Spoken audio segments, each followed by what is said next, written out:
जयांचे केलिया स्मरण, होय सकळ विद्यांचे अधिकरण. तेच वंदो श्रीचरण श्री गुरूंचे, श्री सद्गुरुनाथ महाराज की जय.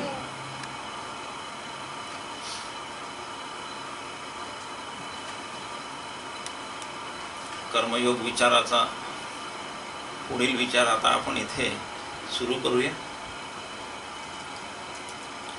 शास्त्र शुद्ध चिंतन बऱ्यापैकी आपलं आता अर्ध्यावर जवळजवळ आपण आलो आहोत. समस्त मानव जातीवर ज्यांनी कल्याण केलेलं आहे अशी जैमिनी ऋषी, त्यांनी जर हे कल्याण केलं नसतं तर कदाचित आपण अजूनही सुसंस्कृत मोस्ट कल्चर्ड ज्याला म्हणतो आपण, अशी एक आर्य समाज जो निर्माण झालेला आहे आज आपल्या भारतामध्ये, ज्याचा मुख्य जीवन जगण्याचा आधार हा सनातन वैदिक धर्म आहे. आणि त्यातही कर्माची अत्यंत शिस्त जिथे लावून दिलेली आहे असा कर्मविचार ज्या पूर्वमीमांसेमध्ये आहे, ज्या पूर्वमीमांसेचे मुख्य प्रवर्तक जे आहे असे महर्षी जैमिनी ऋषी यांनी जी पूर्वमीमांसा मानव जातीसमोर ठेवली, त्यांचे समस्त मानव जातीवर अत्यंत ऋण आहेत. आपण सगळे त्यांची ऋणी आहोत. खरं म्हणजे रोज आपण त्यांचं ते ऋषी ऋण उतरायला पाहिजे. खरं प्रातस्मरणामध्ये त्यांना वंदन करायला पाहिजे. इतके ऋण आहेत त्यांच्यावर, मुद्दा लक्षात ठेवूया. अत्यंत द्वाळ असलेलं कर्म, त्या कर्माचा द्वाळपणा घालवून ते मोक्षाला कसं करून देता येतील असे पुढे नंतर आपल्यावर उपकार भगवान व्यासांनी केले. ते उत्तर मीमांसेमध्ये झालेले आहे. एखादा द्वाळच अत्यंत जो मुलगा आहे ज्याच्यावर कुठले शास्त्र संस्कार झालेले नाही, तो एकदम ऋषितुल्य व्हावा असा प्रकारचा बदल या कर्माच्या कॅरेक्टरमध्ये ज्यांनी घडून आणला अशी भगवान व्यास त्यांनी उत्तर मीमांसा केली. पूर्वमीमांसा अथा तो धर्मजिज्ञासा इथून सुरुवात होते. उत्तर मीमांसा अथा तो ब्रह्मजिज्ञासा.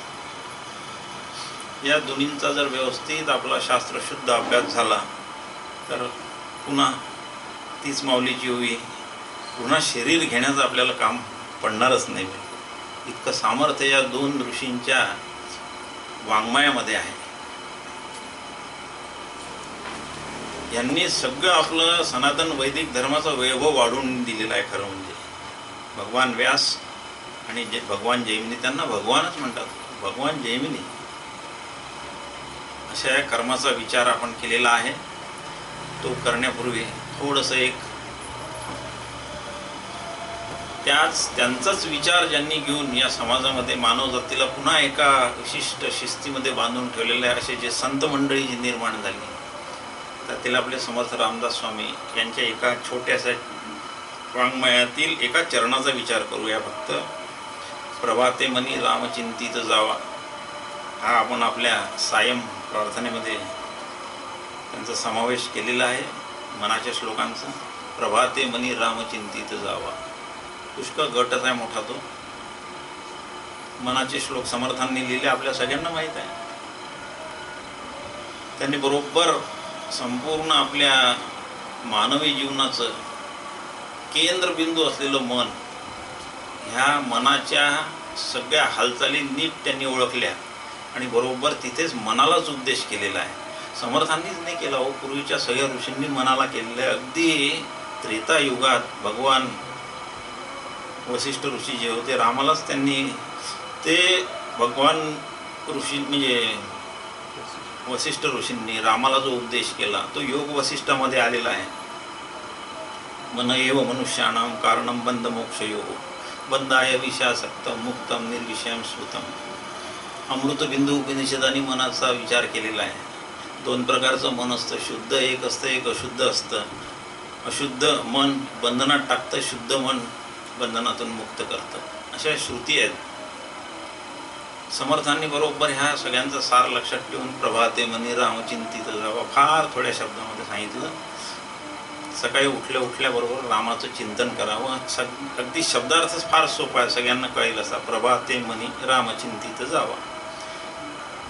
अगदी काही फारसं शास्त्राचा अभ्यास नाही केला तरी वाच्यार्थ आपल्या लक्षात येतो. सकाळी सकाळी रामाचं चिंतन करावं. काय होते त्यांनी चिंतन करावे? सकाळी उठल्याबरोबर काहीच जर आपण चिंतन नाही केलं तर बघा काय विचारतं. एखाद दिवशी ऑब्झर्व करावं खरं आपणच आपल्याला.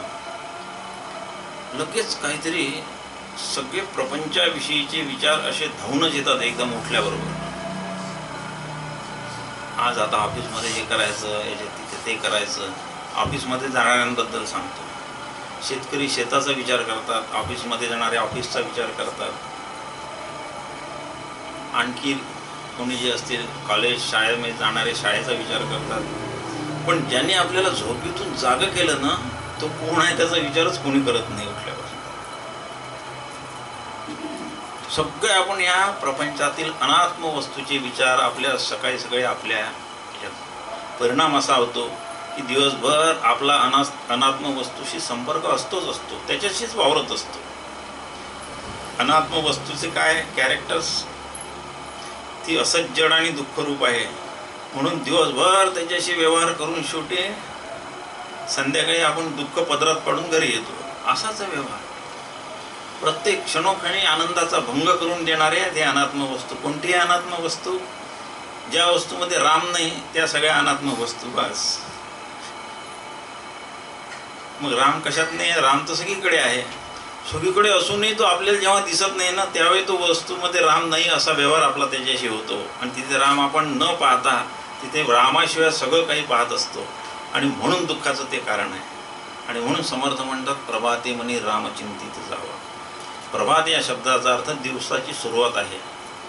आणि शब्दशः अर्थ घ्यायचा नाही. कधी संतवचन जे आहे ते लक्षार्थाने पुष्कळशा गोष्टी आपल्याला सांगून जातात. म्हणून त्याचा लक्षार्थ जर आपण त्याचा विचार केला तर प्रभात याचा अर्थ दिवसाची सुरुवात आहे. आपल्या व्यक्तीबद्दलचा जर आपण विचार केला, आपण जीवनाची सुरुवात समजायची होती, त्याला काय हरकत आहे? नाही. रोजच प्रभात होते आपल्या जीवनामध्ये. जीवन ज्या क्षणी आपण इथे जगायला आलो त्या दिवसापासून रोज प्रभात आहे आपल्या इथे. म्हणून प्रभाते म्हणे रामचिंतित जावाचा अर्थ आहे की रोजच उठल्याबरोबर रामाचं चिंतन करावं नित्य. मग रामाचं चिंतन करण्याने काय फरक पडणार आहे? विशेष म्हणजे खूप मोठा फरक पडणार आहे. बाल्यावस्था, तरुण अवस्था आणि वृद्ध अवस्था अशा 3 अवस्थेमधून आपण आपला जीवन प्रवास सुरू राहतो.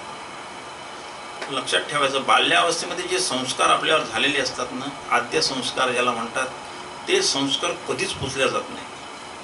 कधीही पुसल्या जात नाही. पहा, सगळ्या आपल्या लहानपणच्या ज्या गोष्टी आठवतात ना, अगदी आपण लहान असतो तेव्हापासून शाळेत जाताना दिवस आठवतात. आपलं ते घर आठवते, खेड्यामधले घर कौलारू हे आठवते, आणि शिक्षक आठवतात, हेच आठवते. नंतरच्या गोष्टी नाही आठवत. काय कारण आहे की जे आद्य संस्कार चित्तावर उमटल्या गेलेले आहेत ते कधी पुसल्या जात नाही. हा तत्त्वज्ञानाचा मुद्दा लक्षात ठेवून सगळ्या संतांनी आपल्याला सांगितलं की रोज पहाट होते ना, तुम्ही ज्याने आपल्याला जन्माला घातलं त्याचा एक शिक्का पहिले मारा आणि नंतर मग बाकीच्या संस्काराला सुरुवात करा, की पुढे तो शिक्काच तुम्हाला रोज सकाळी झोपेतून उठून त्याची आठवण करून देईल. तो स्वतः आहे स्वतंत्र विचार त्याबद्दलचा. प्रभाते म्हणे रामचिंतित जावा म्हणजे कुठल्याही गोष्टीची सुरुवात करताना रामाचं चिंतन करावं. दिवसाची सुरुवात प्रभाताने होते. सूर्योदय होण्याच्या अगोदरचा काळ, जिथे अरुणोदय झालेला असतो तो काळ. त्या काळामध्ये उठल्याबरोबर आपण त्याचं चिंतन केलं की याचा अर्थ असा आहे की मी उठल्याबरोबर जसं पूर्ण दिवसाचे डोक्यामध्ये हे येते ना, तर मी रामाचं जर चिंतन केलं तर साहजिकच एक गोष्ट येते की दिवसभर मला रामाचं चिंतन आठवत राहते आणि माझं सगळे व्यवहार त्याच्याशी सुसंगत होत राहतात. यजुर्वेदामध्ये एक प्रार्थना आहे, तन्मे मना शिवसंकल्प मस्तु. यजुर्वेदाची केलेली प्रार्थना आहे ही, तन्मे मना शिवसंकल्प मस्तु. 6 यजुमंत्र म्हणतात त्याला. ऋचा नाही आहेत त्या, ऋचा ऋग्वेदाच्या असतात, यजुमंत्र आहेत. आणि तिथे त्यांनी असंच सांगितलं की सकाळी उठल्याबद्दल मनाला एक शिक्षण देऊन द्या, तन्मे मना शिवसंकल्प मस्तु. बरोबर याचंच ट्रान्सलेशन समर्थांनी केलेलं आहे प्रभाते मनी रामचिंतित जावा शिवसंकल्प मस्तू. उठल्याबरोबर शिवसंकल्प, शिवचा अर्थ कल्याणकारी संकल्प. माझा जीवनाची कृतार्थता मला कशामध्ये आहे हे संकल्प उठल्याबरोबर करावे. आणि 1 दिवस केले, 2 दिवस केले, 3 दिवस केले, काय होईल की मला माझ्या कृतार्थतेसाठी जे करायचं आहे त्याची सारखं रिमाइंडर होत होत होत होत माझं रोजचं आचरण दुरुस्त होऊन जाईल. रोजचं आचरण माझं सुसंगत होऊन जाईल त्या विचाराशी. वाईट विचार आले तर त्याचा परिणाम असा होतो की माझ्या वाईट कृती करण्याकडे माझी प्रवृत्ती होऊ शकते, वाईट विचार जर आले तर. आणि जर चांगले विचार आले तर चांगले सत्कर्म माझ्या हातून घडतील. आहे ना बरोबर, लॉजिकलीच बरोबर कसं आहे.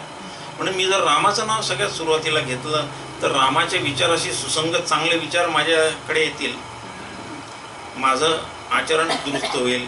पुढे म्हटलंच आहे, सदाचार हा थोर सांडू नये तो.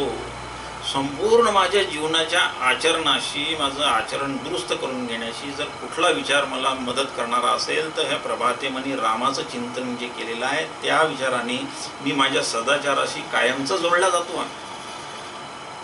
सदाचार हा थोर सांडू नये हे समर्थ वाङ्मयाचं महावाक्य आहे. 4 वेदांचे 4 महावाक्य आहेत ना, सगळे माहीत आहे आपल्याला ते. आणि ते 4 वेदांचे 4 महावाक्य त्या वेदामध्ये जे तत्वज्ञान शिकवलं आहे त्याच्या अवतीभोवतीच अर्थाच्या भोवती फिरतात. यजुर्वेदाचं अहम ब्रह्मास्मी, ऋग्वेदाचं प्रज्ञानम ब्रह्म, सामवेदाचं तत्वमसी, अथर्वण वेदाचं अयमात्म ब्रह्म. ह्या महावाक्यांशी त्या वेदांमध्ये आलेला अर्थ बरोबर त्याच्याच याला केंद्रबिंदू करून ते फिरतात. त्याप्रमाणे संपूर्ण समर्थ वाङ्मय सदाचार हा थोर सांडू नये तू याच्याभोवती फिरतोय. आणि त्याच्या अगोदर त्यांनी रामाचं चिंतन करायला सांगितलेलं आहे. याचाच अर्थ माझं दिवसभराचं आचरण रामाच्या चिंतनामध्ये दुरुस्त होऊन मी धर्माचरण करावं असा त्याचा अर्थ आपल्याला निघतो आहे त्याच्यामध्ये. बाकीच्या चरणाचा विचार आपण करत नाही आता, पुष्कळ त्याच्यामध्ये वेळ जाईल. मुद्दा आपण एवढाच लक्षात ठेवूया की प्रातस्मरण जे आहे ना याच्यामध्ये, त्याच्यामध्ये समर्थाच्या वाङ्मय किंवा समर्थाचं वाङ्मय नंतर निर्माण झालं. शंकराचार्याचं वाङ्मय बरेच वर्ष झालेले आहे. शंकराचार्याचं प्रातस्मरण आहे आपल्या याच्यामध्ये. त्याच्यामध्ये आपल्या जीवनाच्या ध्येयाचा उल्लेख केलेला आहे. प्रातस्मरामि हृदि संस्कृत आत्मतत्वम सच्चित सुखम परमहंस गतिम तुरीयम यस्वप्न जागर सुषुप्तमवैति नित्यम तद ब्रह्म निष्कलम अहम नच भूतसंग. संपूर्ण जीवनाचं ध्येय समोर आखून दिलं, रोज आठवण करून दिलेलं आहे. ते एखादा बोर्ड असतो ना तसं ते. आणि ते ध्येय जर माझ्या समोर राहिलं तर माझं त्या ध्येयाशी सुसंगत आचरण बरोबर होऊन जाईल. तद ब्रह्म निष्कलम अहम नच भूतसंग. ते परब्रह्म सच्चित आनंदरूप असलेलं परब्रह्म मी आहे.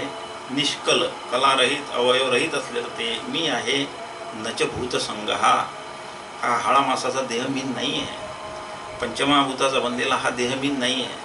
मी चैतन्य आहे. मी चैत्य आत्मतत्व जे आहे तेच मी आहे.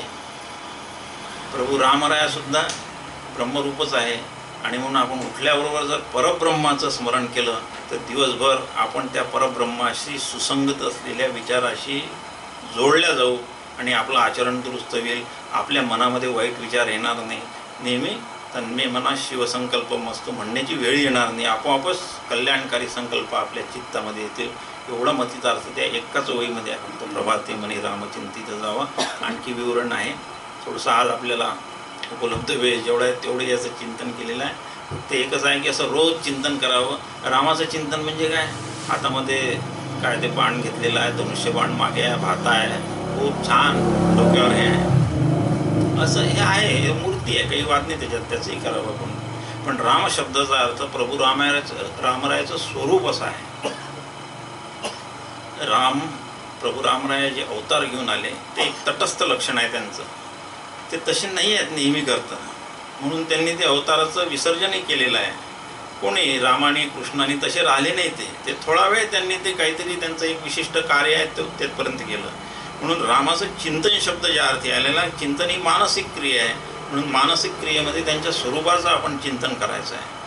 ह्या मूर्तीचं केलं तर काही बिघडत नाही बरं का. नाही तर आपल्याला असं वाटायचं की आम्ही मग ते रामाचं स्वरूप आणायचंच नाही, की तसा भाग नाही आहे. चालते, ते तटस्थ लक्षण आहे, तेही चालते.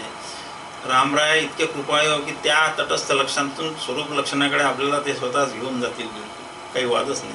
पण त्यांच्या स्वरूपाचं काय लक्षण आहे ते स्वरूप महात्म्य लक्षात घ्यायचं बस एकच आहे, ते सच्चिदानंद रूप आहे, व्यापक आहे. ते माझ्यात अंतर्बाह्य भरून राहिलेले आहेत. या विश्वामध्ये तेच आहेत फक्त. त्यांच्याशिवाय या विश्वामध्ये काही नाही. भरला घनदाट हरी दिसे, रीता ठावया राघव विण नाही, असं चिंतन करायचं.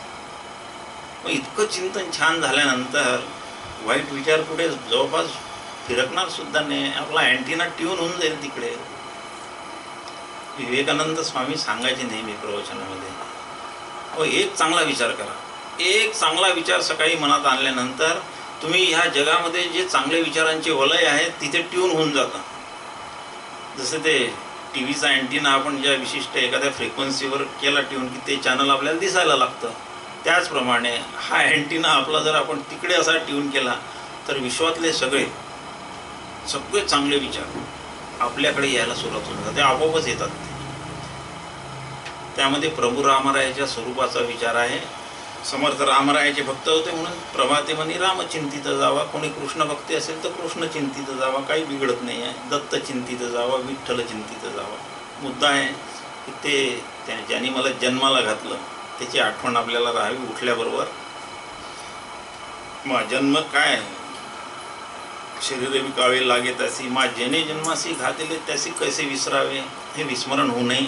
ते विस्मरण झाल्यामुळे आपल्याला दुःख प्राप्त झालेलं आहे. आणि म्हणून सुखप्राप्तीसाठी प्रभू रामरायाचं स्मरण करावं. आपल्याला स्वरूपाची प्राप्ती, स्वरूपाच्या आनंदाची प्राप्ती होईल.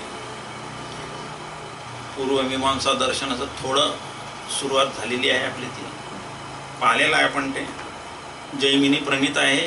जैमिनी ऋषी भगवान जैमिनींनी हे दर्शन आपल्यासमोर ठेवलेलं आहे. संपूर्ण कर्ममार्ग जैमिनी ऋषींनी जर हे केलं नसतं तर कदाचित आपल्याला कर्म कसं करावं हे कळलंही नसतं.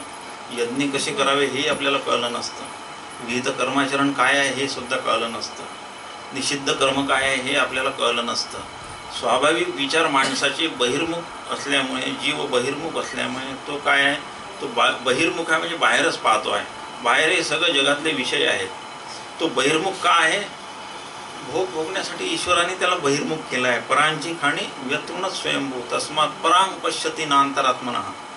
तो बाहेरच पाहतो. परांग पश्यती, पराग म्हणजे बाहेर, नांतरात्मा, अंतरात्म्याला तो पाहतच नाही. तो कठोपनिषद सांगते परांची खाणी व्यतृणच स्वयंभू. स्वयंभू परमात्म्याने या इंद्रियांना बहिर्मुख करून ठेवलेला आहे. म्हणून आपली धाव नेहमी बाहेर असते.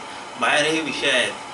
आणि जीव स्वतः आपल्या स्वरूपाला विसरल्यामुळे, स्वरूप आपलं सुखरूप असल्यामुळे मला सुखाची कायमची ओढ आहे, पण मी बहिर्मुख असल्यामुळे मी ते या जगामधल्या विषयांमध्ये ते सुख शोधतो.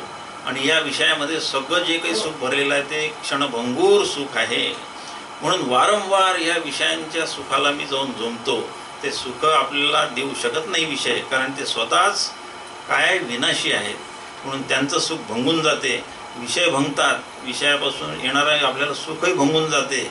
आपल्या पदरी दुःख पडते. पुन्हा दुसरं सुख शोधण्यामध्ये हा जीव दुसरे विषय पाहतो. अशी ही प्रक्रिया अखंड सुरू राहते. आणि आता हे बाहेर पहा किती दिवस चालायचं. अंतरात्म्याला केव्हा तरी पाहावंच लागेल आपल्याला. म्हणून याला मुळा घालून आपल्याला कसं अंतरात्म्याकडे वळायचं हे संपूर्ण या कर्म मार्गाचं शास्त्रीय विवेचन केल्यानंतर आपल्या लक्षात येते. असे जैमिनी ऋषींनी हे आपल्या समस्त मानव जातीवर जे अनंत उपकार करून ठेवलेले आहेत, वेदांत शास्त्रांनी यांचे काही, कारण हे शास्त्र बेसिकली द्वैती आहे. लक्षात ठेवायचं, काही मुद्दे लक्षात ठेवायचे. जे जैमिनी प्रणीत जे आहे पूर्वमीमांसा धर्मशास्त्र, याला कर्मशास्त्र म्हणतात. हा धर्मग्रंथ आहे, कर्मग्रंथ आहे, धर्मशास्त्र आहे, कर्मशास्त्र नावं दिलेले आहे. तिथे सगळे धर्ममीमांसा, पूर्वमीमांसा दर्शन वगैरे हे सगळे एकच अर्थाचे शब्द आहेत. हे तर हे द्वैती आहेत बेसिकली. तर एवढा भाग फक्त वेदांतांनी स्वीकारलेला नाही आहे, कायम लक्षात ठेवायचं. द्वैती आहेत म्हणजे त्यांनी दोन सत्ता मानल्या आहेत. सरळ सरळ आहे. द्वैती शब्दाचा अर्थ त्यांनी दोन सत्ता मानलेल्या आहेत. आपण एक एक ज्यावेळेस मुद्दा येईल त्यावेळेस त्याचा विस्तृत विचार करूया. प्रत्येक मुद्दा आपल्याला इथे समजून घ्यावा लागेल. आणि तो मुद्दा आपल्या वेदांताशी, म्हणजे वेदांताला तो मान्य आहे की नाही याचाही विचार आपल्याला करावा लागेल. पण यांचं एवढे जर विचार सोडले, द्वैती भाग जर त्यांचा सोडला, तर वेदांत शास्त्राने चित्तशुद्धीसाठी, चित्त एकाग्र करून घेण्यासाठी ही कर्ममीमांसा स्वीकारलेली आहे. फक्त काही भाग त्यांचा जो सोडला तो येईलच, आपण त्यावेळेस त्याचा विचार करूया.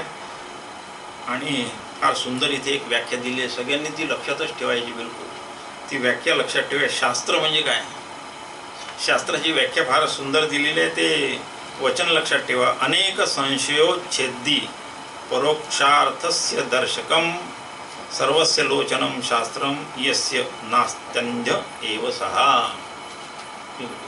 अनेक संशयोच्छेदी, शास्त्र कशाला म्हणावं? सगळ्या प्रकारचे आपल्या अंतःकरणात आलेले संशयोच्छेदी त्याचं उच्छेदन करते. ते संपूर्ण जे संशय पूर्ण मिटवून टाकते, नष्ट करते. परोक्षार्थस्य दर्शकम, त्याचा जो शब्दार्थ आहे, परोक्ष अर्थ जो आहे, त्या शब्दाचे अर्थ आपल्याला ते समजावून सांगते, बिलकुल स्पष्ट करून सांगते. उघड उघड प्रत्यक्ष जो नाही आहे, आपल्याला कळत नाही शब्द तो, त्याचा अर्थ ते शास्त्र आपल्याला समजून सांगतं. आणि कसं आहे, सर्वस्य लोचनम शास्त्रम, सगळ्या प्रकारचं जे वाङ्मय शास्त्र जे आहे ते सर्व शास्त्र सर्वांचा सर्व दाखविणारा डोळा आहे. सगळं आपल्याला दर्शन करून देते ते. आणि ज्याला असा शास्त्र डोळा नाही तो कसा आहे, तो आंधळा आहे, असा या वचनाचा अर्थ आहे. शास्त्राची दुसरी एक व्याख्या लक्षात ठेवायची. मानवी बुद्धीला स्वतः आपण आपली बुद्धी किती चालवून शास्त्राचे जे रहस्य आहे ते स्वतः कळत नाही. असे जे गूढ अर्थ जे आहे ते जे प्रकाशित करून देतं त्याला शास्त्र असं म्हणतात. सर्व गूढ अर्थ जे असतात, जे मानवी बुद्धीला आपल्या सामर्थ्याने कळत नाही, ते सांगण्यासाठी आपल्याला कुठलं तरी वेगळा पाहिजे. आपण आपली बुद्धी किती चालवली तरी कळत नाही.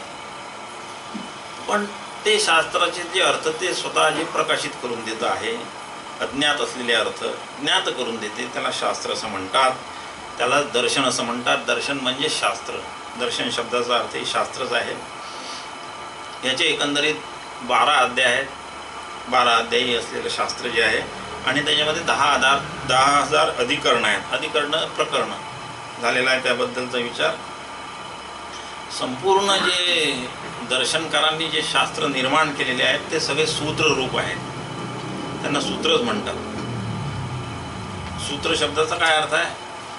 अल्पक्षरम असंदिग्धम सारवत विश्वतोमुखम. अल्पक्षरम असंदिग्धम पण सारवत विश्वतोमुखम. सूत्रामध्ये अल्पक्षर अक्षर कमी असतात, पण कमी असले तरी असंदिग्धम अत्यंत निसंशय कळेल असे ते शब्द असतात.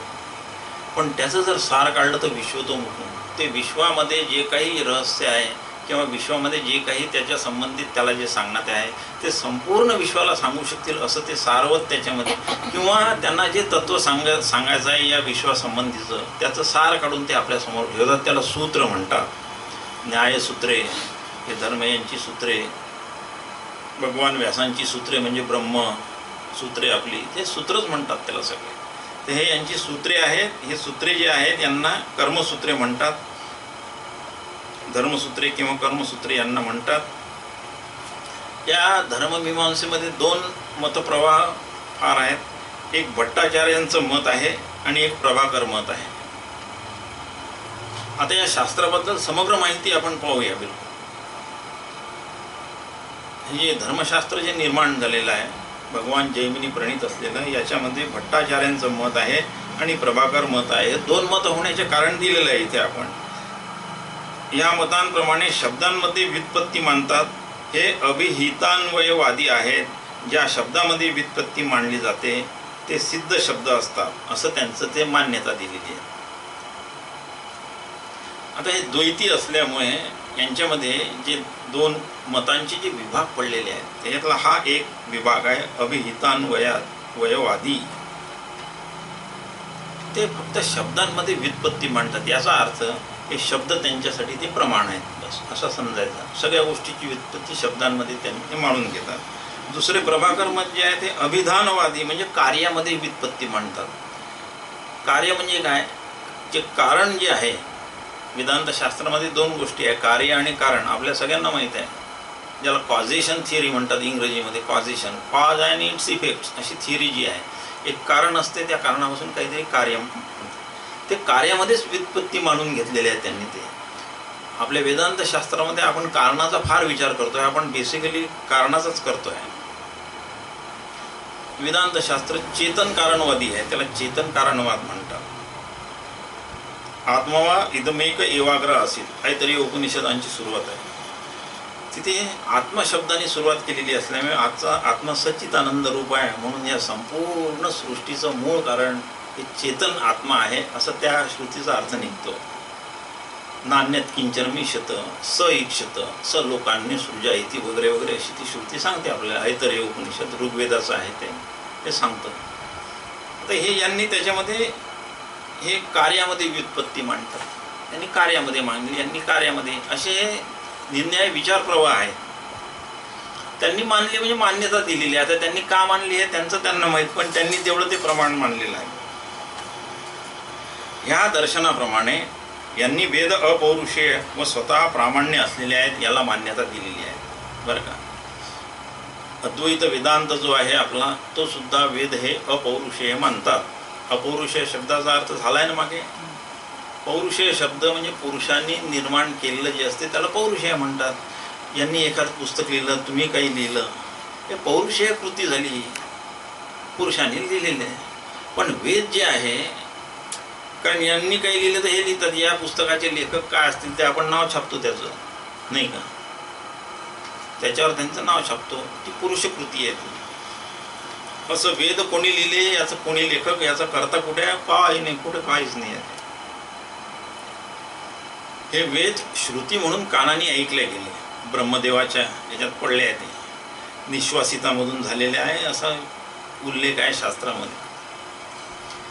ब्रह्मदेवाचं ते पूर्ण 1000 वर्ष दिव्य तप झाल्यानंतर त्यांना सृष्टी निर्मितीचे जे सामर्थ्य त्यांच्यामध्ये आलं, तेव्हा त्यांना ते वेद सगळे ऐकायला आले, म्हणून त्यांना श्रुती म्हणतात. ऐकले म्हणून श्रुती, कानाने ऐकले. म्हणजे कोण बोललं तिथे काय, त्याचा काही कुठे उल्लेख नाही.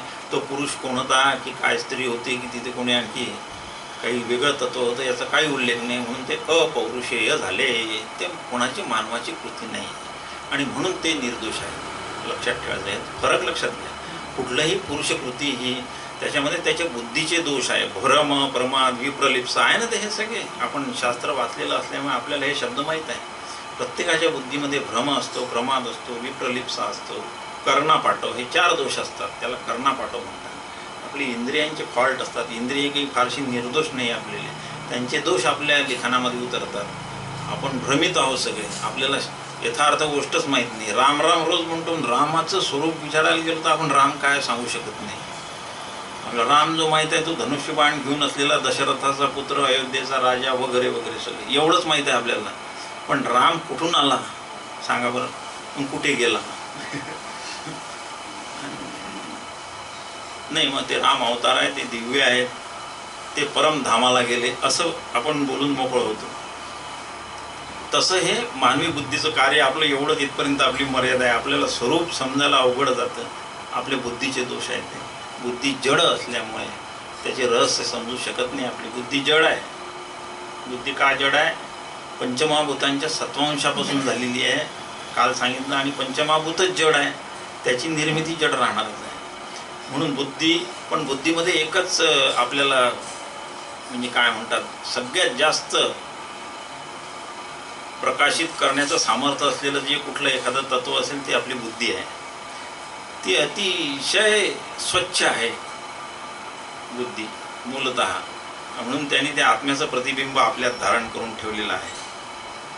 बाकी कशातच नाही आहे तेवढं प्रतिबिंब, मनातही नाही आणि ह्या जड शरीरात तर मुळीच नाही आहे कुठे, बुद्धीमध्येच आहे ते.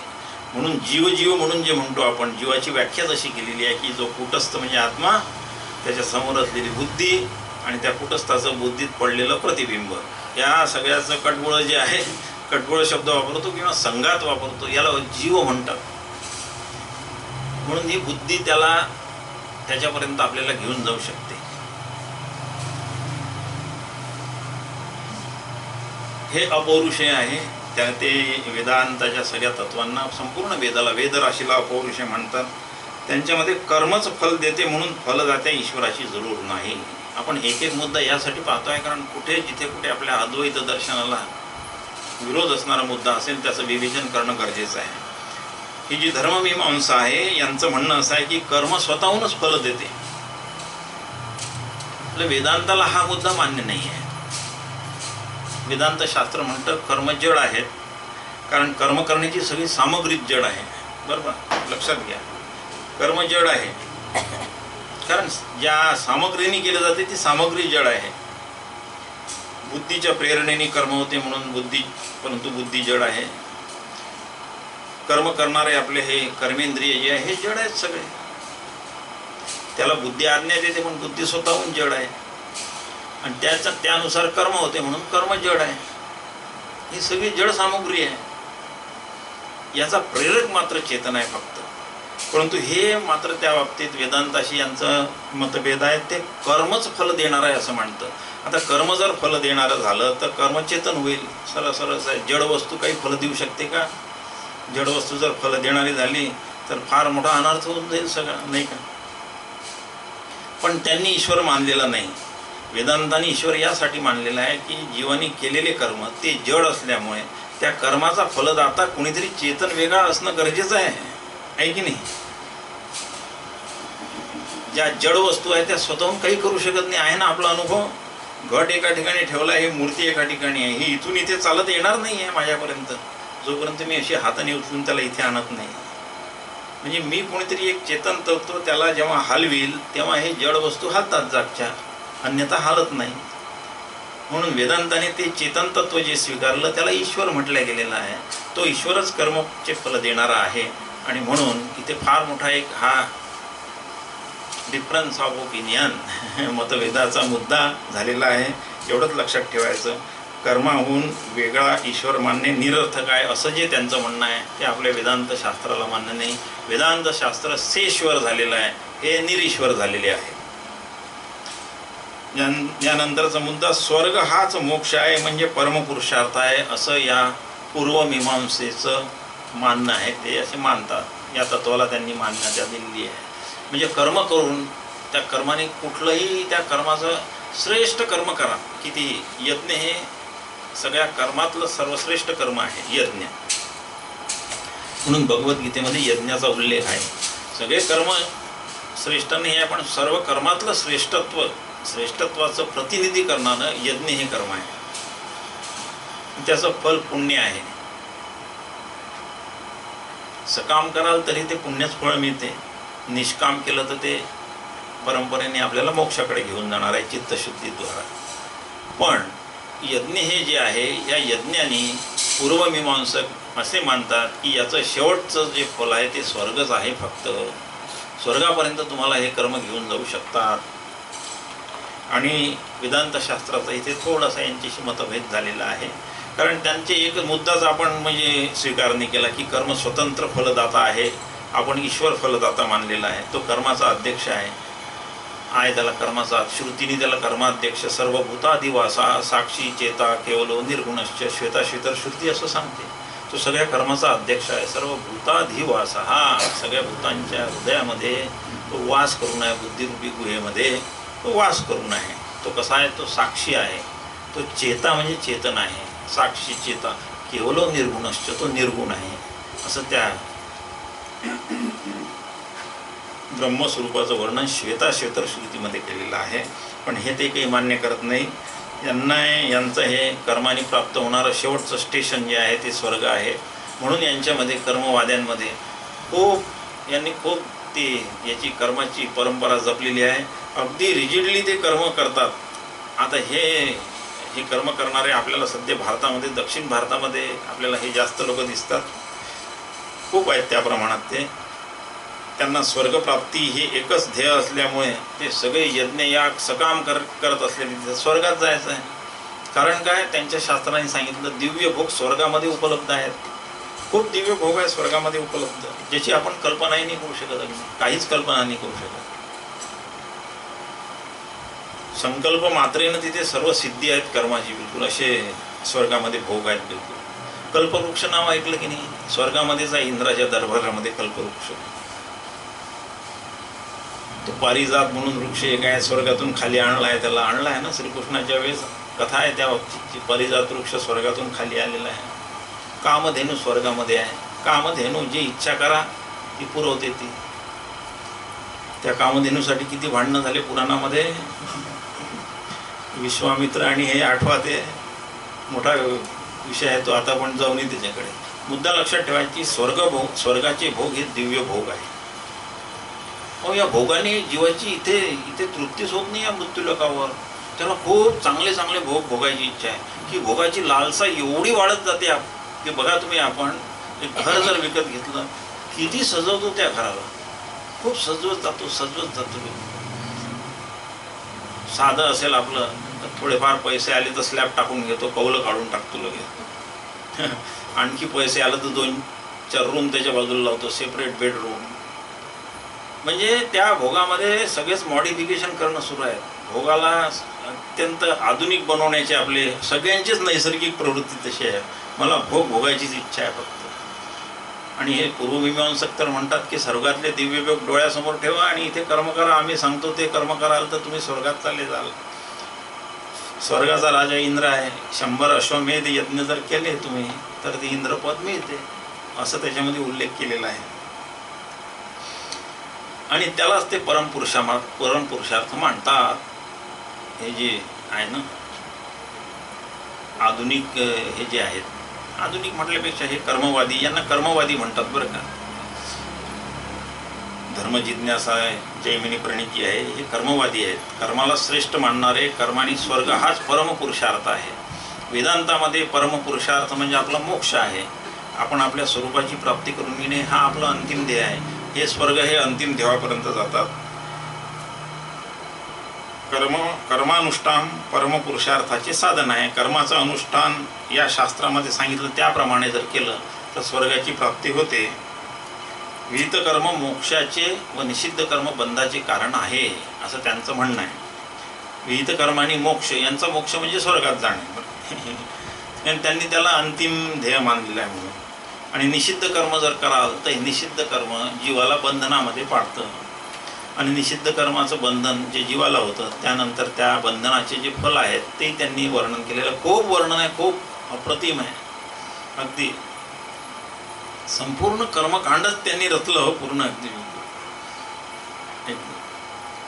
प्रत्येक जीवावर सत्ययुगापासून, सत्ययुगामध्ये 48 संस्कार, जात संस्कार म्हणतात त्याला, ते करायचे. 48 होते त्यावेळेस, 48 संस्कार होते.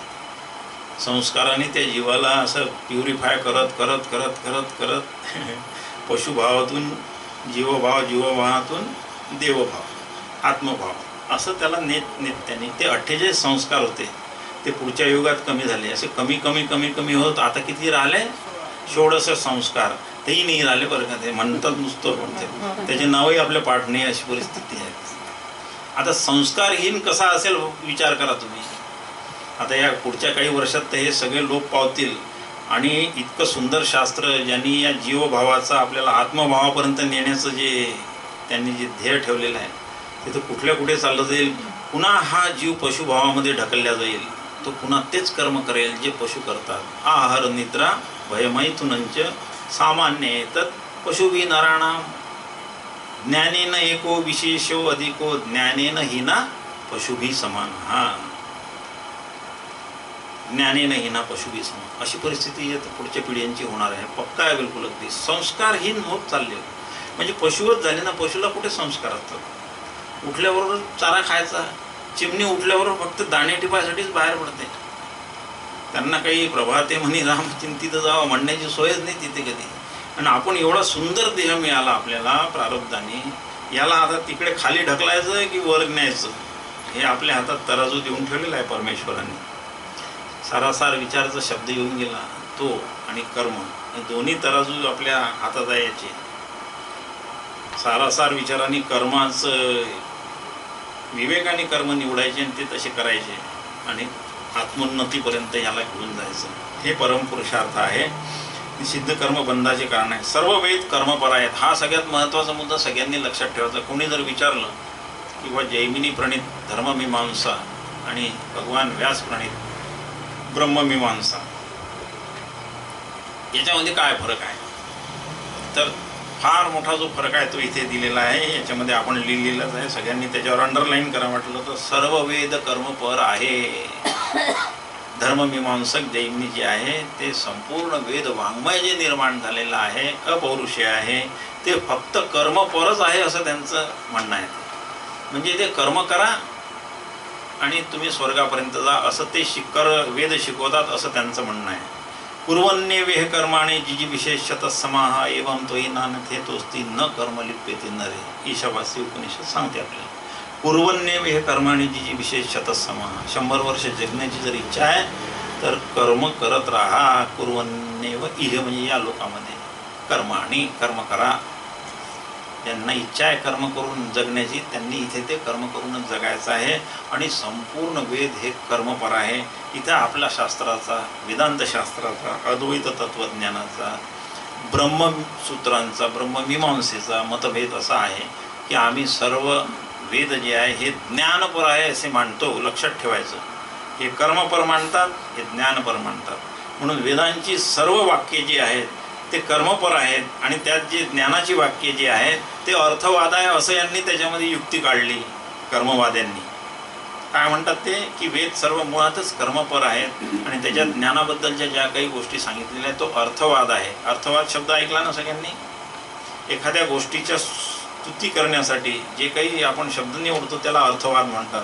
त्यात तत्व काहीच नसते खरं म्हणजे, नुसती स्तुती असते त्याचा गौरव करण्यासाठी.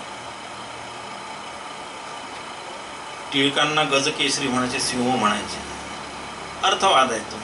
टिळक स्वतः काही सिंह नव्हते कधी बिलकुल, पण त्याचं केसरी पेपर होता, नावे केसरीच बिलकुल, सिंहासारखी गर्जना करणारे. अर्थवादपर असे वाक्य असतात, स्तुतीपर असतात ते. एखाद्या गोष्टीचा गौरव करायचा तर त्याची स्तुती करायची, म्हणून ते अर्थवादपर आहे. त्यांचं म्हणणं असं आहे की वेदांमध्ये पूर्वमीमांसकाचं, लक्षात ठेवायचं, पूर्वमीमांसकाचं म्हणणं असं आहे वेदांमध्ये जी वेदवाक्य आलेली आहेत ते सगळे कर्मपर आहेत. वेदांमध्ये आलेली ज्ञान संबंधी जे वाक्य आहेत ते अर्थवादात्मक आहे. आता आपल्या अद्वैत तत्त्वज्ञानाचं काय मत आहे? अद्वैत तत्त्वज्ञान सांगतं की वेदांमध्ये आलेले सगळे जे काही वाक्य आहेत ते मोक्षपर आहेत, ते ज्ञानपर आहेत. आपण वेदांना ज्ञानपर मानतो आणि त्याच्यामध्ये जे दुसरी वाक्य आहेत, जे अवांतर वाक्य म्हणतात त्याला, ती जी वाक्य आलेली आहेत ती सगळी अर्थवादात्मक किंवा कर्मपर आहेत. कर्मपरने आपण अर्थवादात्मक मानतो बस, अवांतर वाक्य. पण वेद मुळातच हे ज्ञान आपल्याला प्राप्त करून देण्यासाठी निर्माण झालेले आहे. जीवाला त्याचं ज्ञानाचं स्वरूप प्राप्त करून देणे हे वेदांचं प्रथम कर्तव्य आहे असं आपण इथे मान्यता दिलेली आहे अद्वैत तत्त्वज्ञानांनी. म्हणजे हा फार मोठा फंडामेंटल डिफरन्स आहे त्यांच्यामध्ये म्हणूया आपण ते. आणि ते कर्मपर झाल्यामुळे ते द्वैती राहिले, कारण कर्मद्वैतातच शक्य आहे. अद्वैतात सगळे कर्म थांबतात.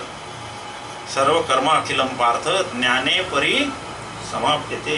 भगवद्गीता लक्षात ठेवायची. सर्व कर्म अखिलम पार्थ, अखिल कर्म ज्ञाने परी समाप्यते. सगळेच संपून जातात. तिथे हालचाल करायला जागाच नाही. इतका व्यापक होतो आपण, इतके व्यापक होतो की हालचाल करायलाच जागा नाही राहत. एखादं भांडं जर काठोकाठ भरलं तर त्याच्यात हालचाल होतच नाही. त्याला हलवलं तरी पाणी सांडेल पण ते त्याच्यामध्ये तरंग उमटणार नाही, हालचाल होणार नाही.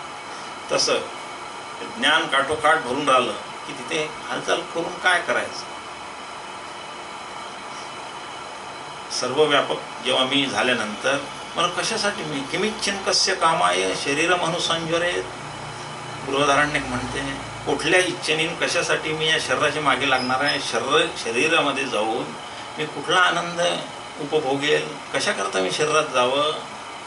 किमिच्छिन कोणत्या इच्छेने, कस्य काम आहे कुठल्या कामासाठी, कुठल्या जेव्हा आपण आत्मानं चेत विजानीयात अहमस्मिती पुरुषा, मी हे ते ब्रह्मतत्व हे मी स्वतःच आहे अशी ज्यावेळेस अनुभूती येते त्यावेळेस माझे सगळे कर्म थांबून जातात. कर्माने जे प्राप्तव्य आहे ते मला बसल्या जागीच काहीही न करता प्राप्तव्य. न भोगिता भोगिले भोग्य जात, न भोगिता भोगिले भोग्य जात माऊली म्हणते. काही भोग भोगायची गरज नाही, न भोगताच भोगले असं हे आपल्या याचं म्हणणं आहे.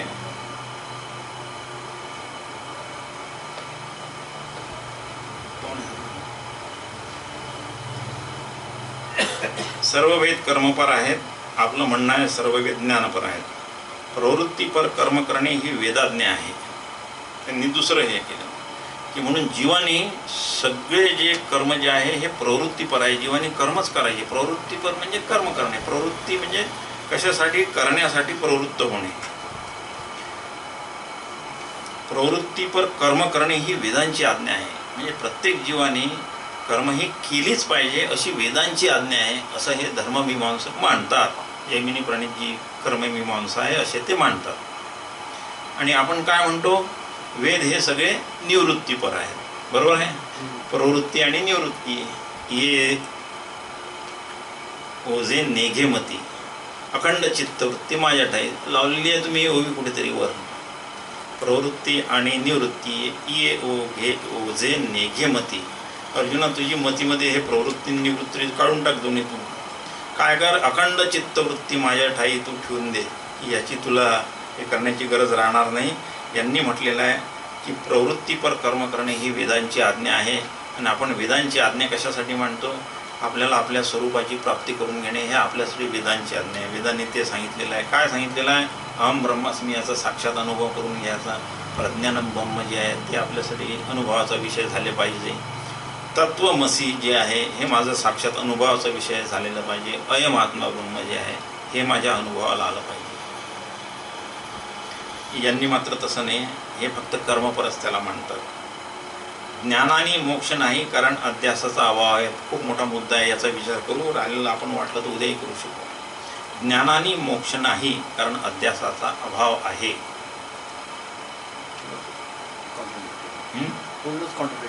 हा एकदम कॉन्ट्राडिक्टरी. वेद जे निर्माण झालेले आहेत ते यांच्याप्रमाणे फक्त कर्माच्या आज्ञा देतात. कर्मच करायला सांगतात.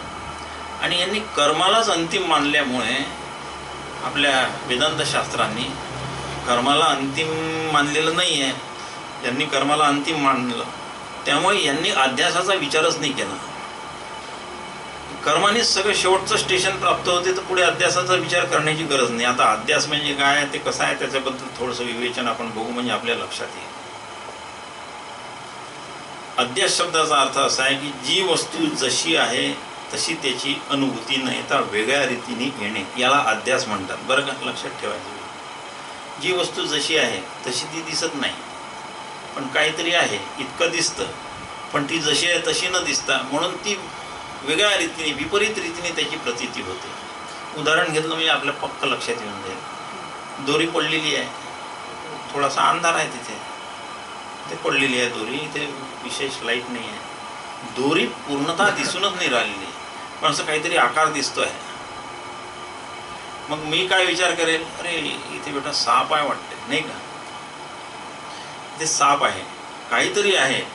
काहीतरी जे आहे ते मला स्पष्ट दर्शन नाही आहे त्याचं पण आहे म्हणून माझ्या मनामध्ये आतापर्यंतची माझ्या डोक्यामध्ये जे जे मी काही पाहिलं असेल त्याच्यापैकी कुठला तरी एक आकार तिथे उमटेल. तो साधारणतः दोरी सापासारखी आहे म्हणून मला ते तिथे दोरीच्या ठिकाणी सापाचा भ्रम होतो. म्हणजे काय झालं? जी वस्तू जशी यथार्थ आहे दोरी म्हणून दोरी जशी दिसायला पाहिजे ती तशी न दिसता मला आता त्यावर साप दिसायला लागला आणि झालं इथून गडबड सगळी. यांनी इकडे हे गेलेच नाही. यांनी कर्मालाच फक्त अंतिम मानलं म्हणून कर्म करायचं आणि हे भोगायचं. आपण कर्माचं जे मूळ जे आहे ते अज्ञान म्हणून वेदांत शास्त्रांनी मानले आहे. अज्ञानवश आपण कर्म करतो हे त्या प्रांतातच शिरलेले नाही कारण पुढची पायरी यांनी ओलांडलीच नाही.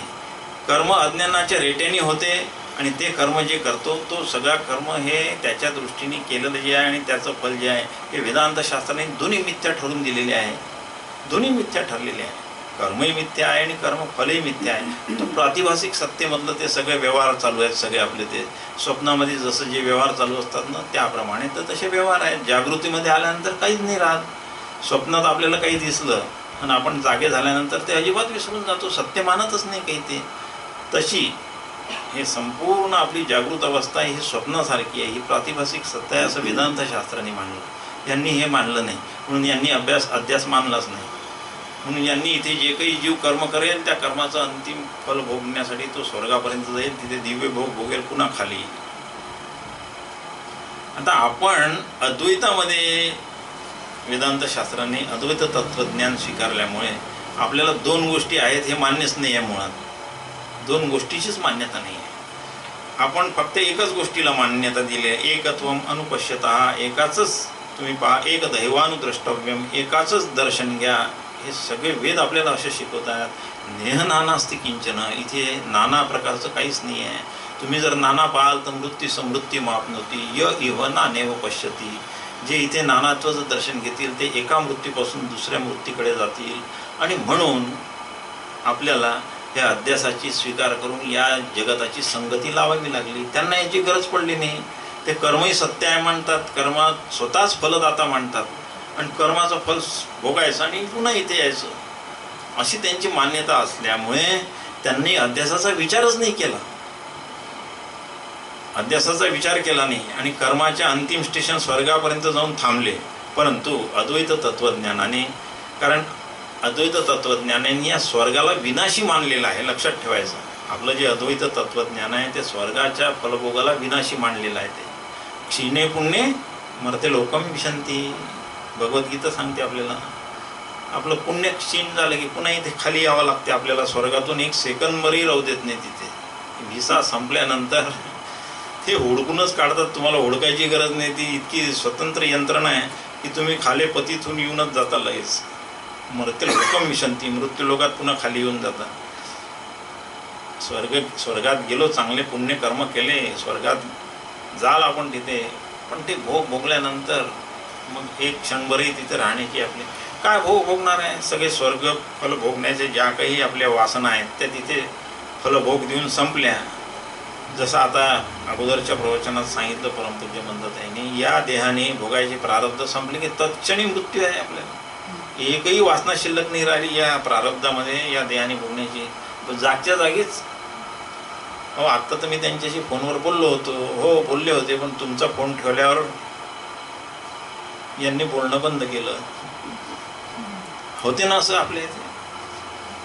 त्याला काय डॉक्टरी भाषेत कोणता अरेस्ट, कार्डियक अरेस्ट वगैरे काय ते म्हणतात, ते माहीत नाही एवढं मला त्याचं डिटेल नाही आहे. कर्मफल भोग समाप्त झाले की तो जीव तत्कालीन देह सोडून चालला जातो, तत्कालीन निघून जातो तो. तुम्ही कारणं शोधत बसा, काय झालं त्याला, असं कसं, आता तर बोलत होता, माझ्याकडे पाहत होता, मला म्हणाला चहा आणून दे म्हणून वगैरे सगळं. मग आपण करत बसतो त्याचे सगळे चिंतन. पण ही आहे त्याच्या मागचं मूळ कारण.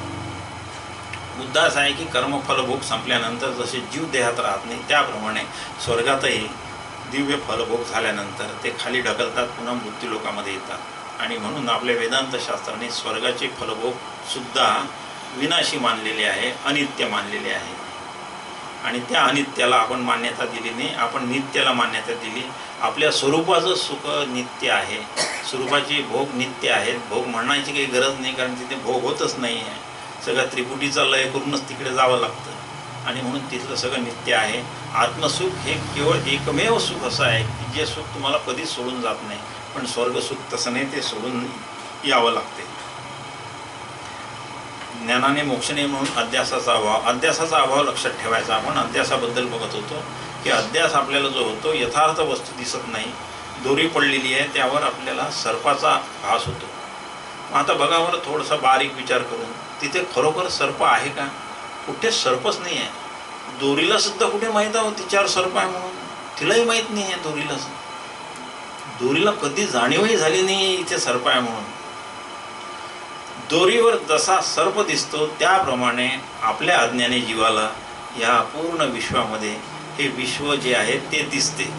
दिसल्याने पुरेसं नाही आहे.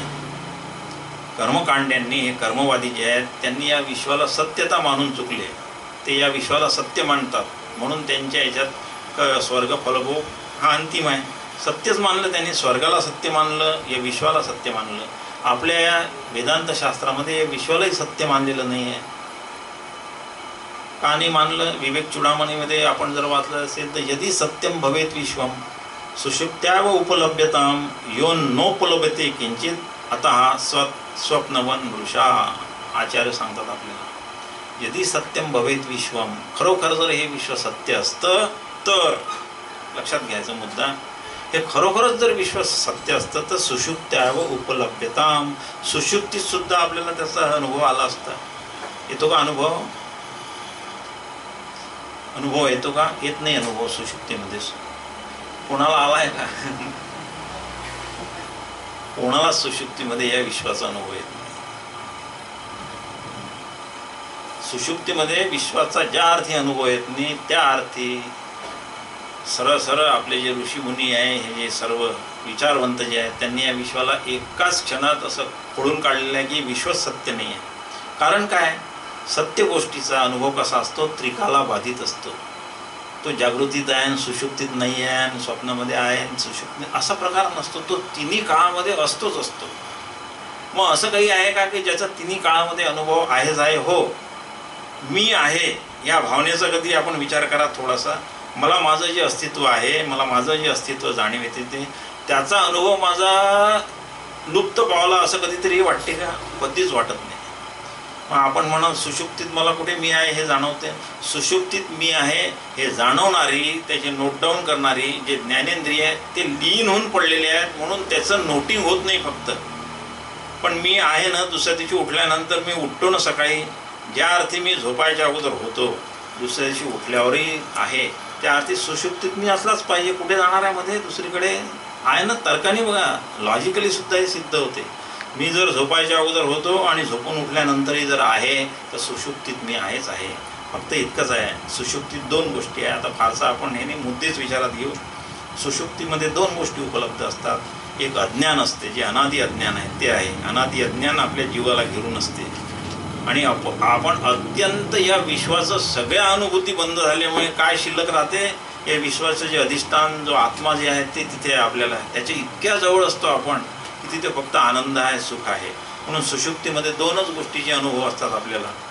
एक तर मला काही कळत नाही हे कळते, मला काही कळत नाही हे कळते, आणि मला छान झोप लागली होती पण मला काही कळलं नाही असं म्हणतो ना आपण.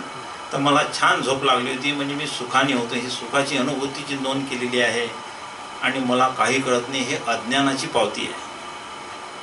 बरोबर आहे? म्हणजे सुषुप्तीमध्ये दोन गोष्टी आपण स्वतः मान्य केलेल्या आहे.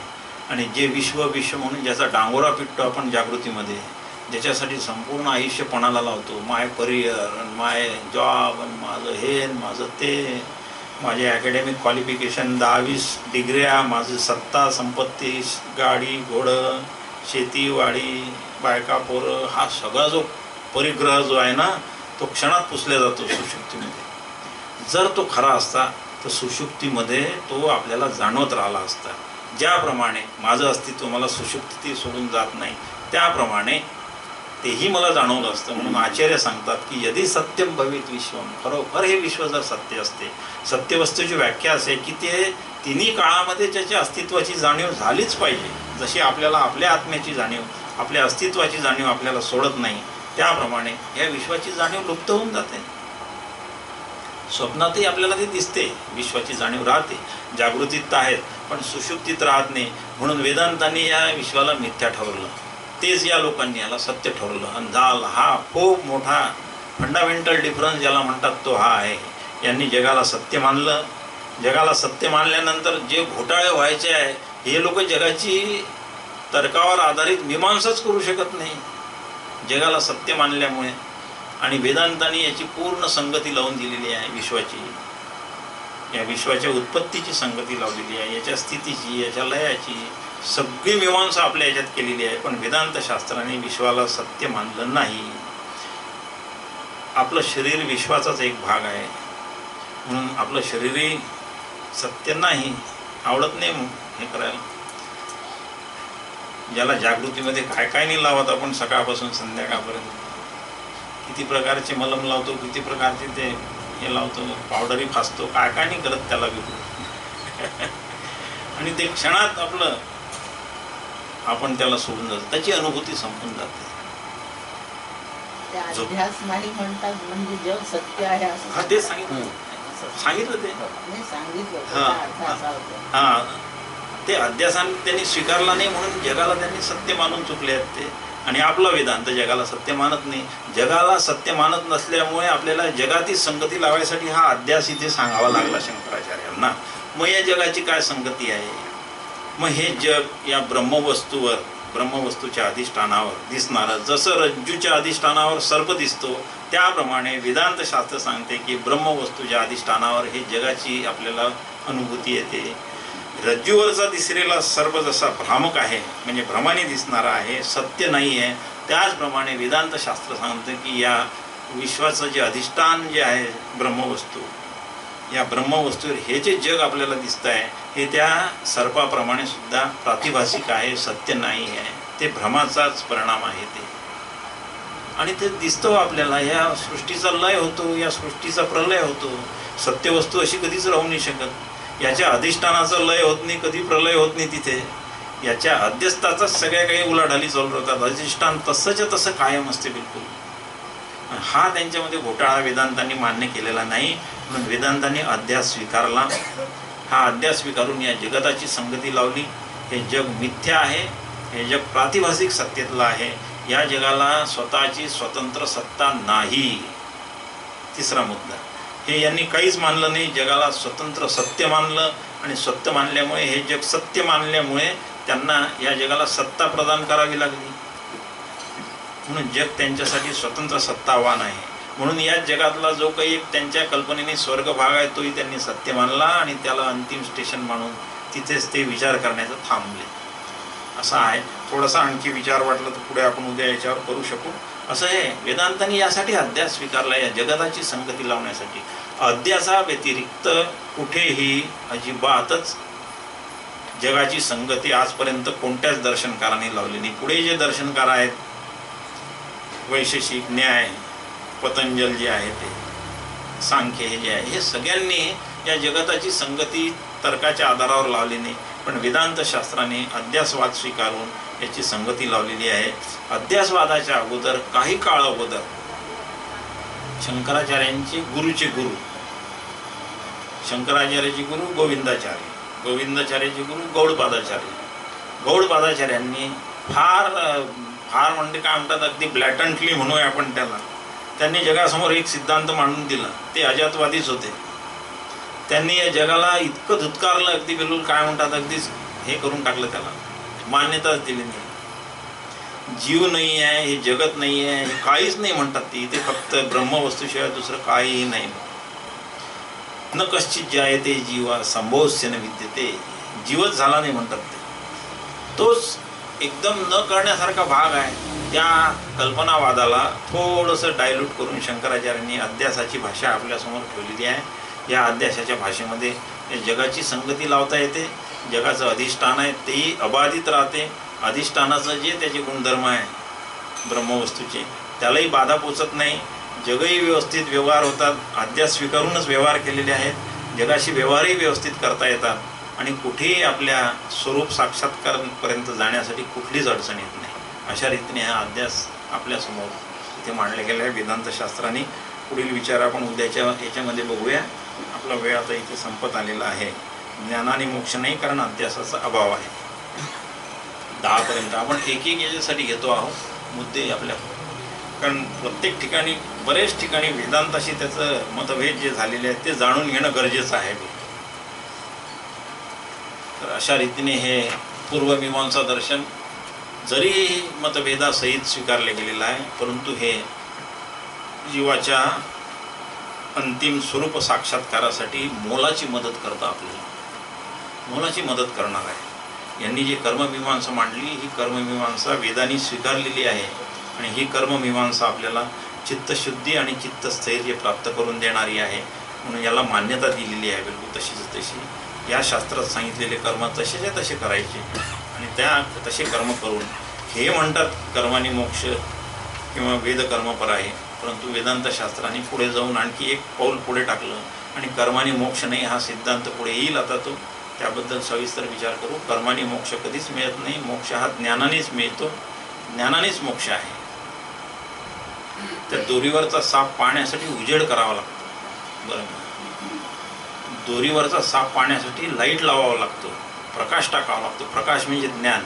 त्याच्याशिवाय यथार्थ वस्तू दोरी दिसत नाही. बरोबर आहे मुद्दा. हे कर्ममीमांसकांना पटत नाही. त्यांचं म्हणणं असं आहे की बा कर्माने सगळं काही होते. कर्मच अंतिम आहे आणि कर्मानेच मोक्ष आहे असं त्यांचं म्हणणं आहे. परंतु ज्ञानात एवढं कैवल्यम या सिद्धांतानुसार फक्त ज्ञानाचेच मोक्ष आहे असा वेदांत शास्त्राचा सिद्धांत आहे. विवेचन आपण उद्या पाहूया. इथे आता चिंतन थांबवूया. कुंडली कवरदा श्री ज्ञानदेव तुकाराम सद्गुरुनाथ महाराज की जय. जय जय रघुवीर समर्थ.